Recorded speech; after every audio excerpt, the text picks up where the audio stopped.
पिछले 50 सालों में जितनी भी वॉर्स लड़ी गई हैं, उनमें से शायद सबसे भयानक 1980 में लड़ी गई ईरान और इराक की वॉर है, जो 8 साल तक चली थी और जिसके नतायज आज भी मिडिल ईस्ट भुगत रहा है। इस एक वॉर ने मिडिल ईस्ट के सारे डायनामिक्स चेंज कर दिए और आज मिडिल ईस्ट में जो आग हम देख रहे हैं, इसके ताने बाने 1980 की इसी वॉर से जाकर मिलते हैं। सच यह है कि आज की वीडियो में हम बात करने जा रहे हैं 1980 की ईरान इराक वॉर के बारे में, जिसने पूरे मिडिल ईस्ट को हमेशा के लिए बदल कर रख दिया।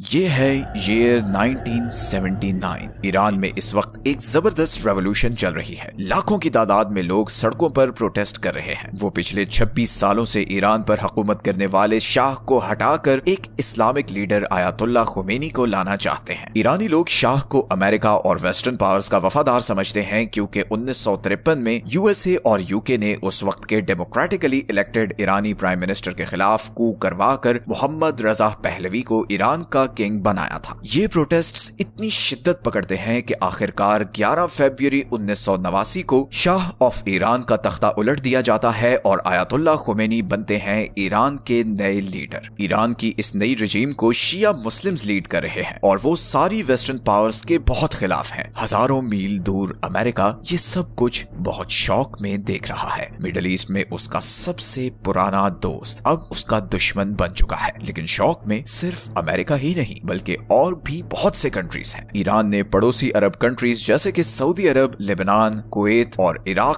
तक रेडियो ब्रॉडकास्ट्स करनी शुरू की और वहां के लोगों को भी पंप करना शुरू किया कि वो भी इनकलाब के लिए सड़कों पर निकलें। इन सब अरब कंट्रीज को ये चीज बिल्कुल पसंद नहीं आई। सऊदी किंग को डर है कि कहीं ईरान जैसी रेवोल्यूशन इधर आ गई तो शाह ऑफ ईरान की तरह उसका तख्ता भी उलट सकता है। इधर इराक में सद्दाम हुसैन को डर है कि ईरानी इनकलाब को देखते हुए कहीं इराक की शिया मेजॉरिटी आबादी भी उसके खिलाफ ना उठ खड़ी हो। लेकिन यहाँ पर सद्दाम हुसैन को एक अपॉर्चुनिटी भी नजर आ रही है। असल में पिछले कई सालों से इराक और ईरान इस बॉर्डर पर लड़ते आए हैं। ये बॉर्डर बहुत ही इंपॉर्टेंट एक्सेस पॉइंट है, क्योंकि यहीं से दोनों मुल्क अपना तेल बाकी दुनिया को एक्सपोर्ट करते हैं। 1975 में इन दोनों कंट्रीज के बीच एक ट्रीटी हुई थी, जिसके बाद इराक को इस बॉर्डर का कंट्रोल ईरान को देना पड़ा। सद्दाम इस ट्रीटी से बिल्कुल भी खुश नहीं था। वो चाहता था कि किसी भी तरह ईरान से ये एरिया वापस ले। और अब ईरानियन रेवोल्यूशन के बाद उसे एक अपॉर्चुनिटी नजर आ रही थी, बिकॉज इस रेवोल्यूशन ने पूरे ईरान को हिला कर रख दिया था। ईरानी आर्मी, जिसको कभी अमेरिका फंड करता था, अब बहुत वीक हो चुकी थी, बिकॉज उसके ज्यादातर कमांडर्स या तो जेल में थे या फिर वो फांसी लग चुके थे और बाकी आर्मी बच जाने वाले शाह के सपोर्टर्स से लड़ रही थी। सद्दाम को लग रहा था कि ये परफेक्ट मौका है कि ईरान पर अटैक करके इन सारे ऑयल रिच एरियाज को वापस इराक में शामिल किया जाए। सद्दाम को ये भी लगता था कि अगर वो ईरान पर अटैक करते हैं तो पूरा अरब उनको सपोर्ट करेगा और वो एक तरह से पूरे अरब के लीडर बन जाएंगे। इसी माइंडसेट के साथ 1980 में सद्दाम 10,000 इराकी फौजियों के साथ ईरान पर अटैक करने का प्लान करता है। और अब जिस चीज की शुरुआत होने वाली है वो सिर्फ एक वॉर नहीं, बल्कि ऐसे जियोपॉलिटिकल डायनामिक्स हैं जो अगले 40 साल तक मिडिल ईस्ट का नक्शा बदलने वाले हैं।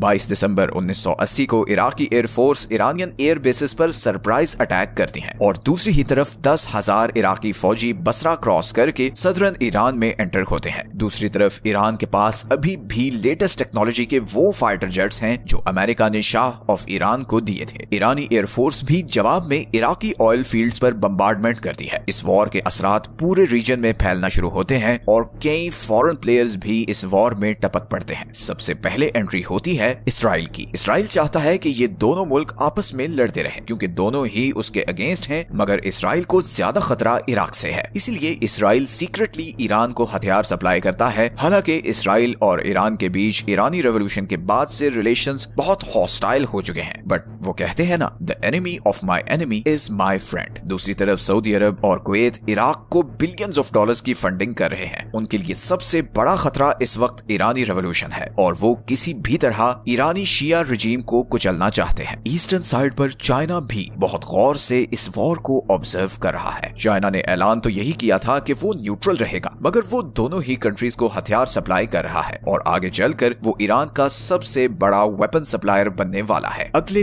पूरे एक साल 1981 के एंड तक ये वॉर इन बॉर्डर एरियाज में ही रहती है। कभी इराक आगे बढ़ता है तो कभी ईरानी फोर्सेस इराकी आर्मी को वापस पुश कर देती हैं। ग्लोबल पावर्स को यही लगता है कि ये वॉर एक स्टेलमेट में है, तो वो कोशिश करते हैं कि कोई सीज फायर हो जाए ताकि ग्लोबल ऑयल सप्लाई पर जो इस वॉर का इम्पैक्ट आया हुआ है वो खत्म हो। लेकिन ये तो अभी सिर्फ शुरुआत थी। सद्दाम सीज फायर के लिए मान जाता है बट खुमैनी नहीं मानता, बिकॉज वॉर अब खुमैनी रजीम की जरूरत बन चुकी है। पूरा मुल्क इस जंग की वजह से खुमैनी के पीछे खड़ा हो चुका है। खुमैनी की एक ही डिमांड है कि ये वॉर तब खत्म होगी जब सद्दाम हुसैन प्रेसिडेंट की पोजीशन से रिजाइन करेगा। सद्दाम जाहिर है ये नहीं मानता और ईरान फुल ऑफेंसिव पर चला जाता है। इराकी आर्मीज पहले ही जैग्रोस माउंटेन रेंज की वजह से ईरान के सेंट्रल शहरों तक नहीं पहुंच सकी थी। ईरान इस मौके को यूटिलाइज करते हुए काउंटर अटैक करता है और इराकी आर्मी को वापस धकेलते हुए इराक में घुस जाता है। 1982 के मिड तक ईरानी आर्मी बसरा तक पहुंच चुकी थी। अगर ईरान बसरा पर कब्जा करता है तो वो इराक की ऑयल सप्लाई को कट ऑफ कर सकता है। सद्दाम हुसैन अब हेल्पलेस फील कर रहा है, सो वो अरब कंट्रीज और अमेरिका से मदद मांगता है। अमेरिका पहले ही इस मौके की तलाश में था। वो फौरन सद्दाम की अपील पर एग्री करता है और उसे ईरानी आर्मी से रिलेटेड इंटेलिजेंस शेयर करता है। अब यहीं पर इस वॉर में एक और प्लेयर की भी एंट्री होती है और वो है सोवियत यूनियन। सोवियत यूनियन इस वक्त अफगानिस्तान के साथ वॉर में है और वहां पर तालिबान रेवोल्यूशन को कुचलना चाहता है। ऐसे में ईरान की शिया रेवोल्यूशन उसके लिए एक और खतरा बन सकती है। इसीलिए सोवियत यूनियन भी इराक को हथियार सप्लाई करना शुरू करता है। दुनिया की दो सुपर पावर्स जिनकी आपस में कोल्ड वॉर चल रही है वो एक ही कंट्री को सपोर्ट कर रहे हैं। बसरा के करीब लड़ाई में बहुत शिद्दत आ चुकी है। इराकी आर्मीज बसरा के इर्द गिर्द माइंस बिछा देती हैं जिससे हजारों ईरानी फौजी मारे जाते हैं। ईरान बसरा तो नहीं ले पाता मगर इस लड़ाई ने सद्दाम हुसैन की पोजीशन बहुत वीक कर दी है और यहीं पर एंट्री होती है इराक के नॉर्थ में रहने वाले कुर्दिश लोगों की। कुर्द इराक के नॉर्थ में रहने वाला एक माइनॉरिटी ग्रुप है जिन्हें कई सालों से सद्दाम हुसैन की गवर्नमेंट दबाती आई है। इस वॉर में उन्हें सद्दाम हुसैन से छुटकारा पाने की एक अपॉर्चुनिटी नजर आ रही है। इसी मौके का फायदा उठाते हुए कुर्दिश लोगों ने इराकी आर्मी के खिलाफ बगावत कर दी और ईरान ने भी उन्हें सपोर्ट भेजना शुरू कर दी। तो अब सद्दाम की आर्मी नॉर्थ में कुर्द और ईस्टर्न साइड पर ईरानी आर्मी से लड़ रही थी। अब साल था 1984। इराक ने पर्शियन गल्फ से गुजरने वाले ईरानी ऑयल टैंकर्स पर हमले शुरू कर दिए और जवाब में ईरान ने भी इराकी ऑयल टैंकर्स को टारगेट करना शुरू कर दिया। कई 100 कमर्शियल शिप्स तबाह हो चुकी थी और बिलियंस ऑफ डॉलर्स का ऑयल जाया हो रहा था और ये वो ऑयल था जो सारे वेस्टर्न कंट्रीज को जाता था और इसी तेल से उनकी इंडस्ट्रीज और ट्रांसपोर्ट चल रही थी। साल 1985 के चढ़ते ही इस वॉर में शिद्दत आ चुकी थी। कुर्द अब भी जोर पकड़ रहे थे और यहीं पर सद्दाम ने वो कदम उठाया जिसका कोई सोच भी नहीं सकता था। सद्दाम ने कुर्द और ईरानी आर्मी के खिलाफ केमिकल वेपन्स यूज करना शुरू कर दिए और इराक को ये सारे केमिकल वेपन्स अमेरिका सप्लाई कर रहा था। इराक ने ईरानी शहरों पर डायरेक्ट मिसाइल अटैक्स और एयर स्ट्राइक शुरू कर दी। इन अटैक्स में 16,000 लोग मारे गए जिनमें से ज्यादातर सिविलियंस थे। ईरान ने भी जवाब में बगदाद पर मिसाइल अटैक्स किए जिसमें बहुत से शहरी मारे गए। अब इस वॉर में आम लोग मारे जा रहे थे और यहीं पर अमेरिका ने डबल गेम करना शुरू की। एक तरफ अमेरिका इराक को केमिकल वेपन सप्लाई कर रहा था और दूसरी तरफ उसने ईरान को भी मिसाइल सप्लाई करना शुरू कर दिए और इस सब के पीछे अमेरिकन प्रेसिडेंट रोनाल्ड रीगन थे जो ईरान और इराक से आने वाले इस पैसे से सेंट्रल अमेरिका में एक सीक्रेट मिशन को फंड कर रहे थे जो आगे चलकर ईरान कॉन्ट्रा स्कैंडल के नाम से मशहूर हुआ। इन्हीं हालात में 3 और साल गुजर गए। अब ईयर था 1988। ईरान और इराक पर्शियन गल्फ में एक दूसरे के ऑयल टैंकर्स को निशाना बना रहे थे। अब कुवैत ने भी अमेरिका पर प्रेशर डालना शुरू किया कि वो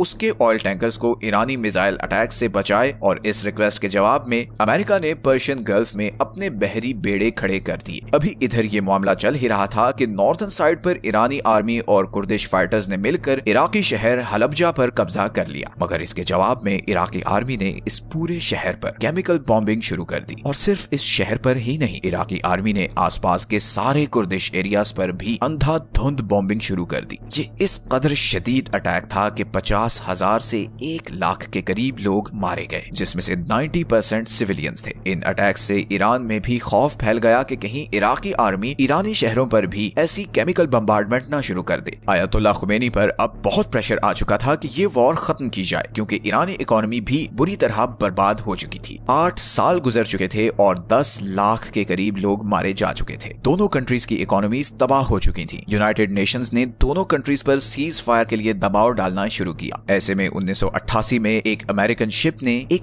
ईरानी पैसेंजर एयरप्लेन को मिसाइल से उड़ा दिया। इस एयरप्लेन में 290 पैसेंजर्स थे। अमेरिकन एडमिनिस्ट्रेशन ने प्रेस रिलीज जारी किया कि इट वाज अ मिस्टेक और अमेरिकन शिप ने गलती से ये जहाज गिरा दिया था। प्रेसिडेंट रीगन ने मरने वाले पैसेंजर की फैमिली से माफी मांगी और उन्हें कॉम्पनसेशन पे की, मगर फिर कुछ ही अरसे बाद अमेरिका ने उसी शिप के कैप्टन को मेडल भी दिया, जिससे ईरान को महसूस हुआ कि ये अटैक गलती नहीं बल्कि इंटेंशनल था। ईरानी लोगों में खौफ फैल गया कि अब अमेरिका भी डायरेक्टली इस वॉर में उन्हें टारगेट कर रहा है। एक तरफ इराकी फोर्सेस की बम्बार्डमेंट थी और दूसरी तरफ ऐसे इंसिडेंट्स। आयतुल्लाह खुमैनी पर सीज फायर का प्रेशर बढ़ने लगा और फाइनली 20 अगस्त 1988 में दोनों कंट्रीज के बीच सीज फायर हुआ और बॉर्डर्स में किसी भी चेंज के बगैर ये खूनी वॉर बिलाखिर खत्म हो गई। लेकिन ये वॉर मिडिल ईस्ट का फ्यूचर डिफाइन करने वाली थी। अमेरिका अब मिडिल ईस्ट में फुली इन्वॉल्व हो चुका था। इस वॉर ने ईरान के पूरी दुनिया के साथ रिलेशनशिप रीडिफाइन कर दिए। ईरानी लीडर्स के नजदीक इराक को बैक करने वाले अरब कंट्रीज ही उसके लिए सबसे बड़ा खतरा थे। यहीं से ईरान और सऊदी अरब के बीच कोल्ड वॉर शुरू हुई और इसी वॉर के बाद ही ईरान ने फिर लेबनान, सीरिया और यमन में अपनी प्रॉक्सीज बनाने पर काम शुरू किया। इसी वॉर के बाद ही ईरान को फील हुआ कि अब वो किसी पर ट्रस्ट नहीं कर सकता और अगर उसे सरवाइव करना है तो उसे न्यूक्लियर पावर बनना होगा। दूसरी तरफ इराक भी इस वॉर में पूरी तरह तबाह हो चुका था। 8 साल लड़ने के बावजूद सद्दाम की आर्मी 1 इंच जमीन पर कब्जा नहीं कर सकी थी। इकोनॉमिक क्राइसिस की वजह से इराक में प्रोटेस्ट शुरू हो गए, जिनको सद्दाम ने बहुत वायलेंटली क्रश किया। इस वॉर की वजह से इराक पर कुवैत और सऊदी अरब का बहुत लोन चढ़ चुका था। सद्दाम को इस चीज पर गुस्सा था कि सऊदी अरब और कुवैत जो उसे ईरान के खिलाफ उकसा रहे थे, उसे सपोर्ट कर रहे थे, वो अब उस सारी सपोर्ट को एज अ लोन ट्रीट कर रहे थे। इसी गुस्से में सद्दाम ने कुवैत पर अटैक कर दिया और यहीं पर इराक के सो कॉल्ड दोस्त अमेरिका ने पलटी मार दी। अमेरिका ने कुवैत का साथ दिया और इराकी फोर्सेस को कुवैती आर्मी के साथ मिलकर शिकस्त दी। और सिर्फ यही नहीं, अमेरिका ने सद्दाम को वॉर क्रिमिनल भी डिक्लेयर कर दिया। वही सद्दाम जिसे अमेरिका ईरान के खिलाफ हीरो बनाकर पेश कर रहा था। और फिर कुछ ही साल बाद 2003 में अमेरिका ने केमिकल वेपन्स की तलाश में इराक पर अटैक कर दिया। वही केमिकल वेपन्स जिनका रॉ मटेरियल अमेरिका खुद इराक को सप्लाई करता था। और सरप्राइजिंगली इराक को पूरी तरह बर्बाद करने के बावजूद अमेरिकन फोर्सेस को इराक में कोई केमिकल वेपन्स नहीं मिले।